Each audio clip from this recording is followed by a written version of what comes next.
So I'll say from the beginning that, oh, do I have a copy of that? Yes. Do we have an extra somewhere? Should be. I have 8. Who's got multiple? Maybe no? Laura, do you have extra copy there? Or just one? Oh. Yes, I'm holding one. Sorry. I have mine here. Oh, okay. Sorry. Great. Okay. So I'll say from the beginning that I don't think this is a science, really. And it is, but it is interesting. So the key person to know is a guy named, I think I'm gonna say Georgi Lazanov. He is a Bulgarian psychiatrist, educator, and neurologist. He has kind of come up with this suggestology, and from that he came up with Suggestopedia. And suggestology is described as a science concerned with the study of the non-rational or non-conscious influences. And that sounds kind of complicated. The study of the non-rational or non-conscious influences. So imagine like kind of all of the things that influence us that we're not necessarily constantly aware of. For example, the temperature of a room influences us. And maybe if it's too warm in here, we'll be like, this is uncomfortable, and that creates a bad learning environment. Or if it's too cold in here, or if it's too dark, like lots of those different things are influencing our learning ability. And so with that in mind, this is kind of a very appropriate quote from him. Learning is a matter of attitude, not aptitude. And so Georgi Lazanov, he believed that every learner can learn language at the exact same rate. Aptitude does not matter.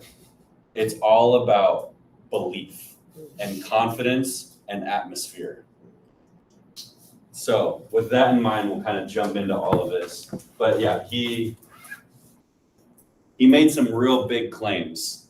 We'll see if they're justified or not. So Suggestopedia. How does Suggestopedia seek to harness influences? So Suggestopedia tries to, like we said, harness or like control these outside factors and these influences like room decoration, how the teacher is dressed, all that kind of stuff. They try to harness it in order to, I guess you could say, like unlock their brain potential to learn better. So that's why I have a little pushing the button on his brain. And so, yeah, like I said, it makes use of like room decoration, even how the furniture is arranged. There's music, as we talked about already a little bit. And one thing that I was surprised about, because I thought going into this, I'll be honest, I was excited to like teach this next week before I knew anything about it, because I was like, oh, I gotta be weird. Because it's all kind of weird. It's like very like mystical and like, oh, we're playing music now. And I was excited to be able to be like, okay, everybody, now we're gonna do it. I was really excited to be weird. But actually, the teacher is supposed to be we'll get into this later with the teacher's role, but the teacher is supposed to be very solemn, a little bit like have a positive attitude, but very confident and a very authoritative teacher. And so now I kind of have to switch what I was planning on doing. But to be fair, I didn't know I didn't know anything about this before. So anyway, so Suggestopedia, the name kind of comes from the idea of like, we want to get all of the teacher is supposed to use everything in their power to suggest to the student that they can learn and that it is a positive atmosphere for them to learn. Okay, for the approach, for the theory of language, unnecessary, non-existent. I think you added a little note at the end that there is like some to it, but like really this guy, Georgi Lazanov, he did not care about what the current theories of the day were on like grammar structures and all these different things and the theories of how to teach. He didn't care about all of that stuff. He was focused on attitude, atmosphere, all that kind of stuff. Exactly. And so one thing, so I put this in my message to you, is like, I've done all this, and I'm still a little confused about what they actually do. Because even in like the chapter in our book, it would sometimes say like, oh, in this time the teacher speaks it in a special way, and then it has a note. We're not quite sure what the special way is, but it's supposed to be spoken in a special way. I'm like, all right, great, special. We'll make it special. But one thing is that there is, if you're going to talk about the realm of like the theory of language, there is an emphasis on what do they call it? Vocabulary pairs. And that is, they'll have, to my understanding, they'll have a pair, like a word in the mother tongue and a word in the like target language, and they're supposed to memorize those together as a pair. I think that's what that is. Yeah. So that is like, I'd say the one thing in the realm of like theory of language that is pretty concrete, but everything else is a little abstract. For the theory of learning, so there's kind of these 5 or 6, if you want to break these apart, but kind of 5 different theories of like how the students are, or like how the student and teacher relationships work. So authority is a pretty big part. The teacher is supposed to be confident, and the students are supposed to be children. And that's what this infantilization means. You can look at the word infant. And so infantilization is like becoming a child again. And so authority is a really big part of it. Because, and we'll get into this later, but if the student believes it works, it will work, according to Georgie. So the teacher must exhibit self-confidence, positivity, and commitment. That's another big part of it. Everyone has to be committed to what we're doing, otherwise it doesn't work. You can't be like, you can't halfway do this. You have to be all in. Otherwise, the results aren't good.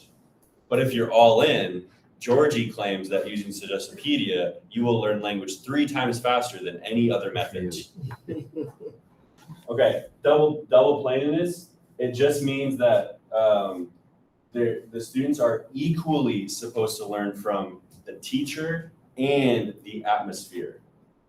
So like the teacher plays a big part in every like kind of like, even the silent way, the teacher plays a big part, even if they're silent. But here it is even. Like one is not greater than the other. The atmosphere has to be perfect and the teacher has to be perfect. Intonation and rhythm. So the teacher spends quite a bit of time reading, and so they have to use a lot of like intonation, which is like how you speak words, like the tone and the pitch, and then rhythm, like changing your rhythm and different stuff like that. One thing I saw online was that Georgie expects Suggestopedia teachers, they have to be great at teaching, they have to be great at singing, and they have to be great at acting in order to be a teacher of this method. So yeah, lots of like vocal preparation, and you have to like figure out beforehand how you're supposed to read a text even. And then lastly, concert pseudo, there's that word again, pseudoscience, pseudo passiveness. So pseudo, once again, is kind of like, kind of. So passiveness is like passivity, like instead of being an active learner, you're being a passive learner.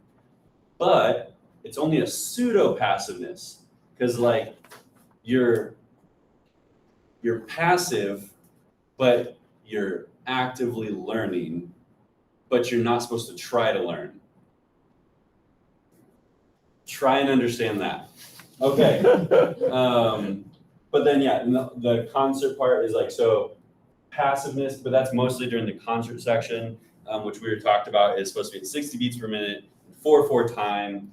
And I mean, it gets down to even like, they say like, for the first 4 beats of an 8-beat measure, the teacher is silent. And on the second 4 beats, that's when you like read and you teach. but then on the first 4 beats you're silent, and then the second 4 beats and so it's just like very interesting. Okay, let's talk about some design stuff. So the design is you're supposed to unlock the brain's potential. That's the objective here. So they believe, as our professor just told us, as every method tries to say, the goal is advanced conversational proficiency. It's also increased memory power. Because remember, you're memorizing all of those verb pairs. And then as we'll say in a second, there's also 150 vocabulary words you're supposed to learn every 3 days. Wow. So increased memory power by just soaking in all that information. And then design objective is to understand to understand problems and be able to come up with creative solutions for those problems. Okay.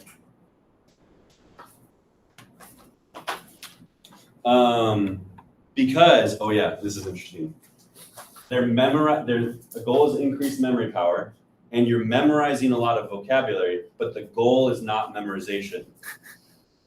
It's this. I'll leave you with that. Okay. This is what a normal class looks like. I think this is probably like idealistic. I don't know if every Suggestopedia class has to take this form, but what they do is they have 30 days of class, and they break it up into 10 3-day parts. So 1, 2, 3, 4, 5 times 2, that's 30 days. And there's kind of a structure for the entire 30 days, and there's a structure for every 3-day unit. Every 3 days, they'll focus on a new 1,200 word text. This is what the book says, at least. And that'll be accompanied with a 150 vocabulary word bank for every 3 days. And then talking about the whole class structure, not just the units, some point in the midpoint of the class, the teacher will have the students go out and actually practice their language in a restaurant or hotel, something like that. And at the end of the 30 days, on this day, the whole class does a play, like a performance. But the point is not memorization. And so they don't speak, they don't recite the lines. It says, it uses a word here, it says extempore. And that just means they are supposed to make it up. They have a general idea and a plot and a theme, and they have roles, but they kind of ad-lib it, or they just come up with it, what's going to happen next. Improv, yeah. And so but that's on the final day of the class. When you look down into more of the actual breakdown of the 3-day class structure. So on day 1, the teacher will give kind of a basic overview of the theme of the text they're going to read. Then the teacher will read the text to the students 3 times in different ways. That's how, coming back to that, they're supposed to use different intonation and rhythm. And then on one times also, I think will be the concert one where they actually play music and they speak it in another different way. And throughout pretty much all of day 1 is on the teacher to teach. And the students are pretty much only supposed to listen. There is a point in between one of the readings where the students are supposed to ask questions and clarify if they're not understanding anything. But that's, to my knowledge, that's on day 1, that's all the students do. They can ask some questions at one point, but the rest is just listening and relaxing to the text as the teacher just reads it 3 times over. Then the students go home and the teacher gives them homework. Read it once before you go to bed and once when you wake up. Then come back to class the next day. So by this point, the students have listened to the text 3 times and they've read it twice, but they're not allowed to study it. Okay, day 2. There's primary and secondary elaboration. honestly, if you just told me, like, if you just said, oh, what's primary and secondary elaboration, I have no idea. But his definition of these words is that primary elaboration is that they are supposed to use a lot of imitation. I'm assuming of the teacher and how the teacher pronounces things. Question and answer to just talk about the text. Working on vocabulary. Apparently now they're allowed to study. And then there's secondary elaboration. And secondary elaboration is encouraging students to make new productions based on the text, based on the dialogues.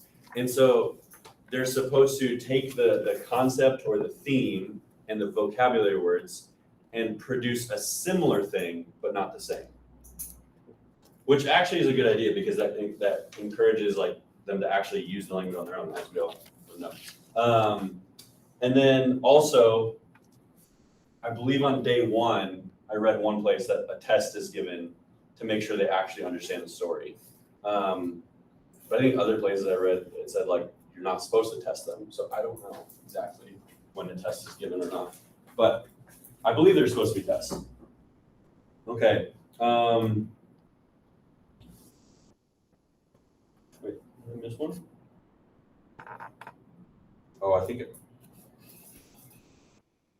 I skipped this section. So there's one more section on here, types of learning and teaching activities.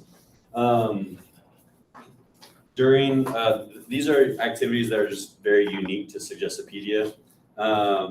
So during the second reading of a text on the first day, students are placed in reclining chairs and listen to the teacher read the text in, like I said, a special way.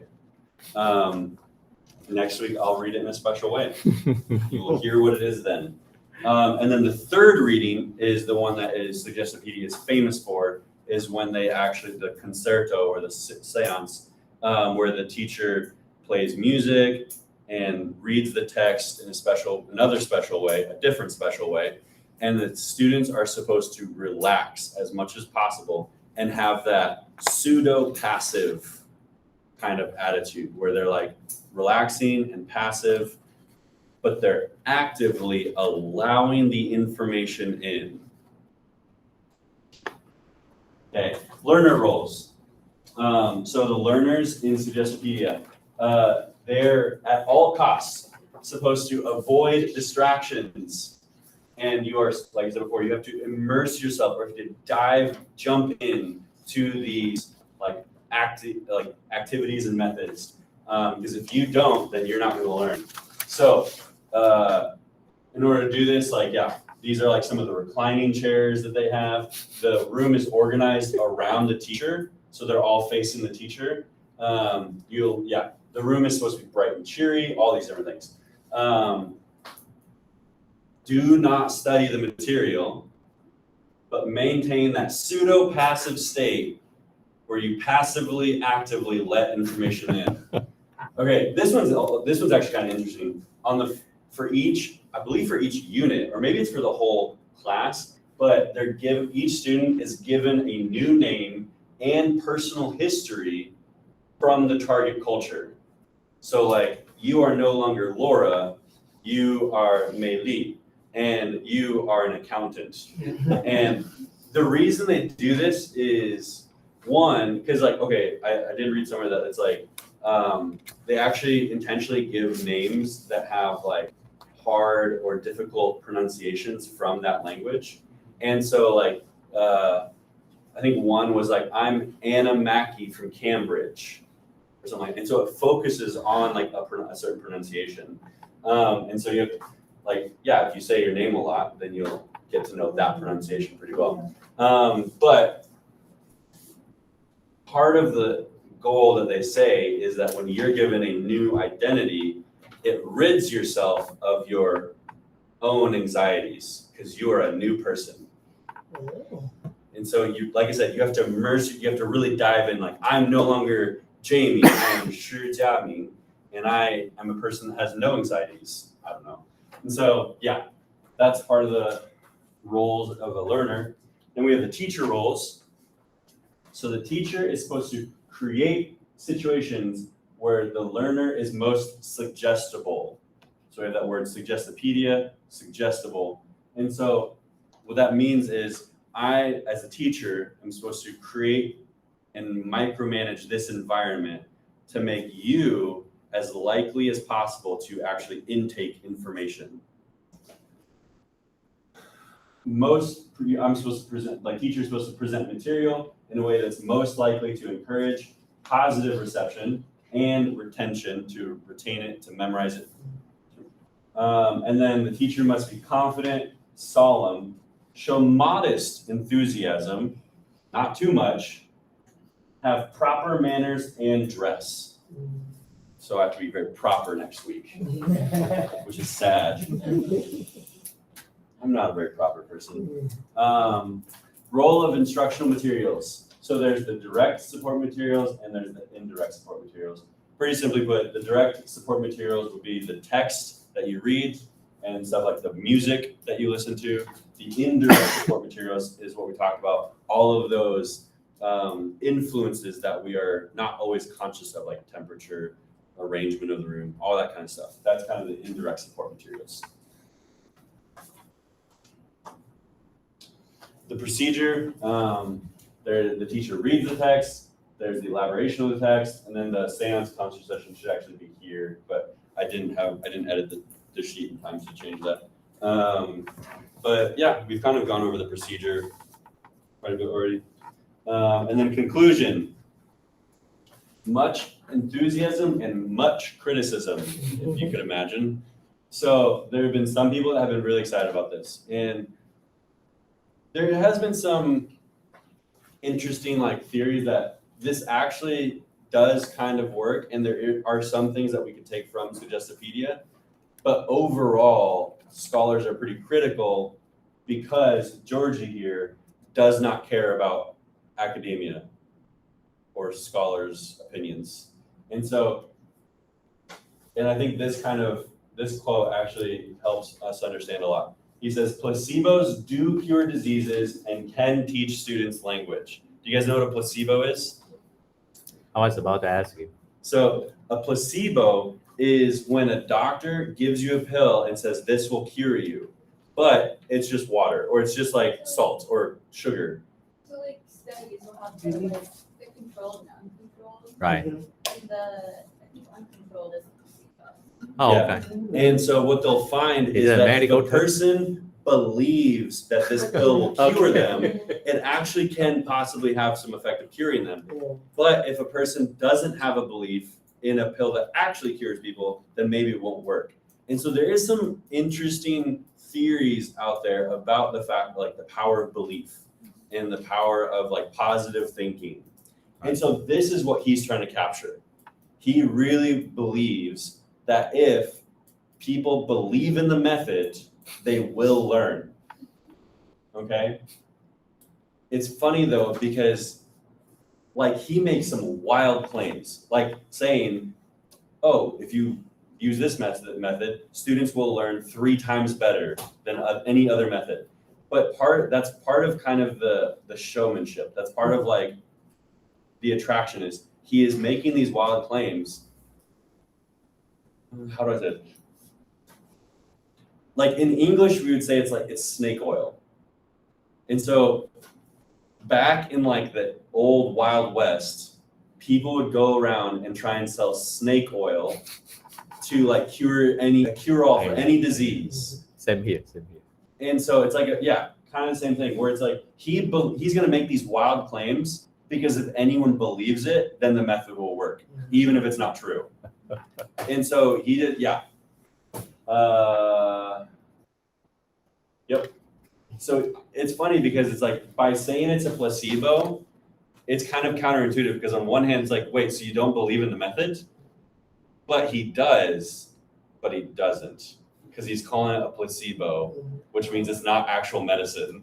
I don't know. It's interesting. He's an interesting person. And so, It's about belief, right? yeah, it's all about attitude, not aptitude. Because looking up from the dictionary, that word doesn't really help me, but Laura's explanation was very helpful. Yeah. I just wanted to say a lot of appreciation because Rita was taking this course a few years back, and typically graduate students always can dig into the textbook. I read this same book for like 40 times. Mm-hmm. And this semester, every single week, when I was listening to everybody's, I wasn't expecting you all to do something this detailed. Because simply, I just want you to capture probably the major part of it. To me, this method is crazy. Yeah. And there are only two things I would say. I looked up everything I could. I just tried to find a simple lesson plan. There's only one preposition. It was so silly. Sorry, we are not trying to go so fast, but people, James is, and then everybody was. We wanted to do believing game from week 1, but typically it's always like a mix up with everything. Can you find? Because last night he was trying to tell me the more he read, the more confusing he gets. The wonderful combination. What did you say? Passive, active. Yeah. Anyway, I was totally lost when James was saying that. But to me, I wonder how many of you have taught at the cram school, especially private one, and you will see fancy rooms, decoration, and so. Anyway, if I could very quick, I wonder if I can get that.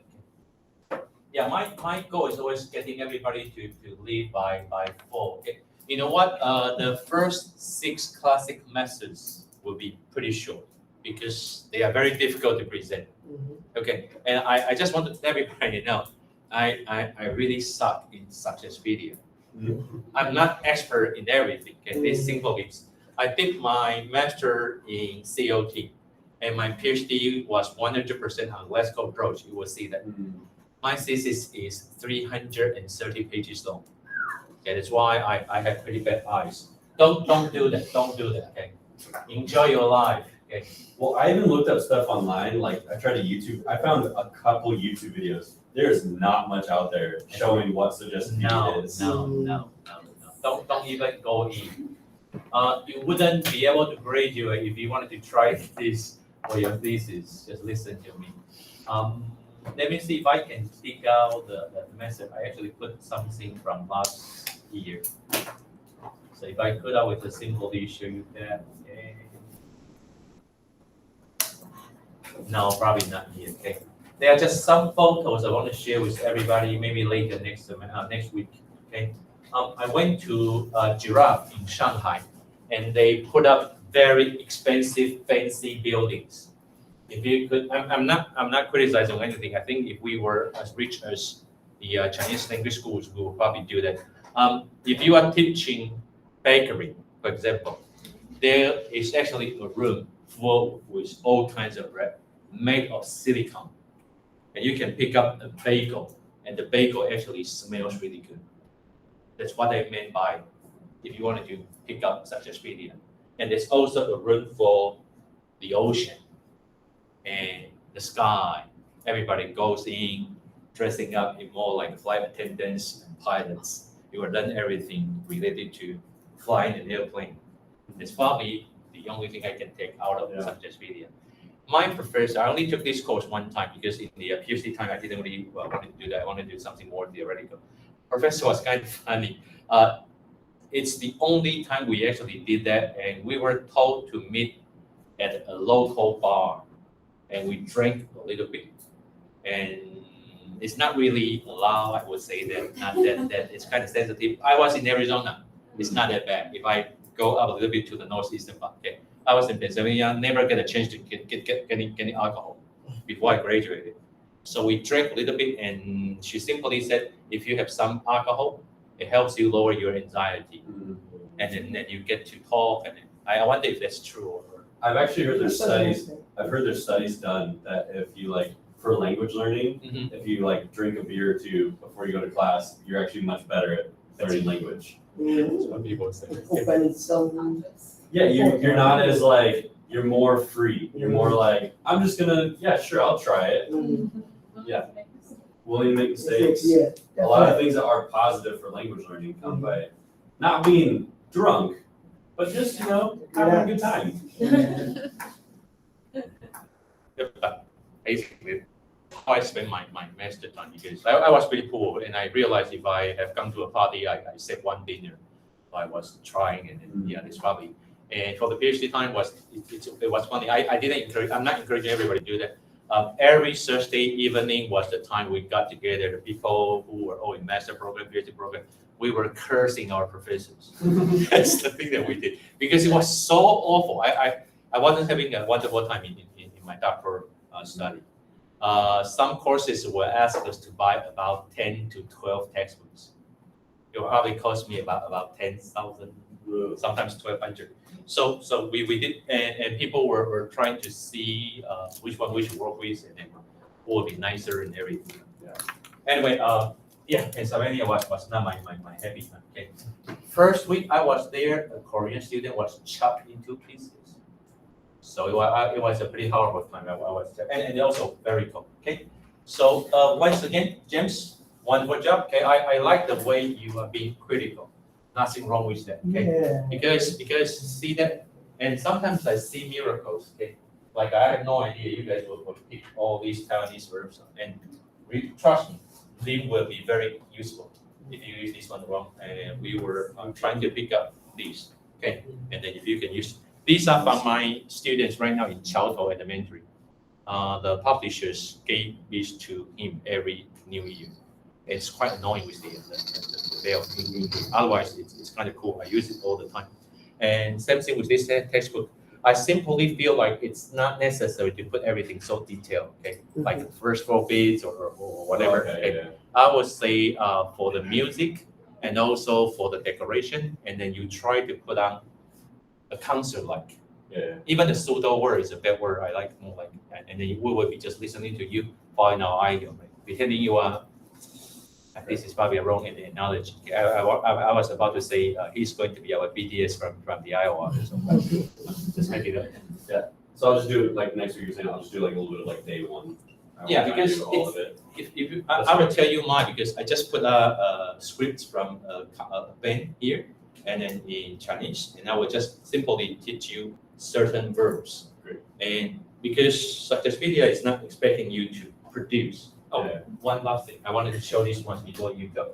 Because we are almost in the middle of everything, and this is a great time to try to refresh a little bit, especially here. Okay? Because after Laura's, we will be halfway through. Okay? So simply following audiolingual cycle.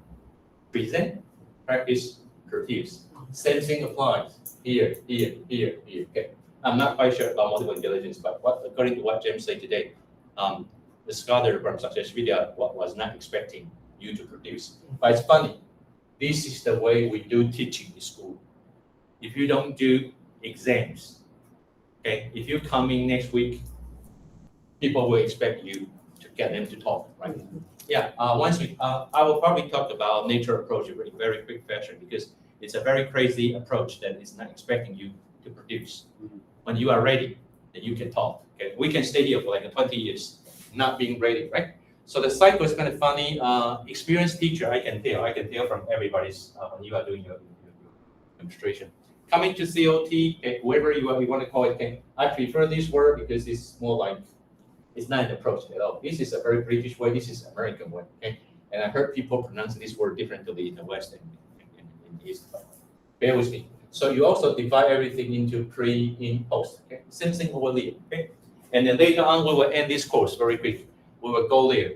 Let me just put it this way: everything after midterm is COT. Simply, we just try to fix something, okay, because it ignores many like vocabulary, context, and everything. So later on, we will be coming into task, planning, and report. Okay, for some reason, okay, this is a linear. Time is linear. Space. We come in here. We have to do A and B and C. Very interesting. Every single year, if I have freshmen in my conversation class and they are taking my method class later, I tell them stop taking my course. Because they will know this is basically what I do every week. Okay, and I don't want to see them later, right? So seeing Rita in my postgraduate program is also very challenging. I will put this up again. Okay, everything was being there. I simply just say the message is there. Okay, because last time I was waiting for Bing's PowerPoint slides. I think these are all very wonderful. Okay, and then on if we collect everybody, this is also the first time I'm having everybody producing such a high quality PowerPoint slides. I also find you guys are quite amazing.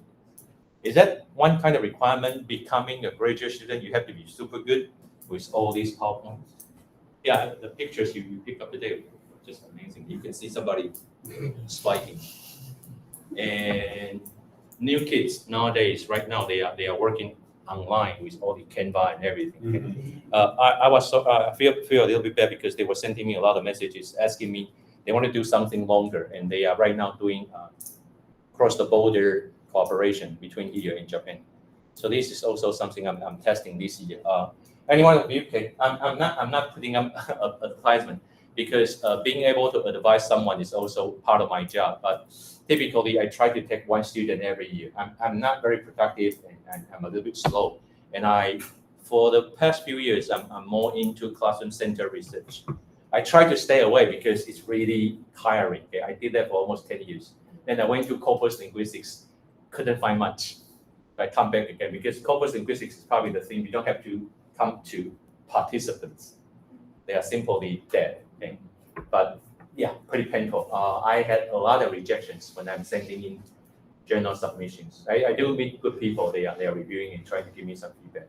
And right now I'm helping a senior. Right now, she's studying in 政治 for her PhD, and she really wants to do fake news. Okay, so she's into Python and all the programming and try to dig up a lot of information. Funny thing, she told me all kinds of stupid things happening in 政治, and she's also working for 中正. She met a Russian scholar who came to steal money from Taiwanese government. Anyway, that's another long story. I wouldn't go in there. Okay? Just all kind of funny stories from everybody. Okay? One quick announcement. Go ahead. For next week, for my part, please bring a pillow. A pillow.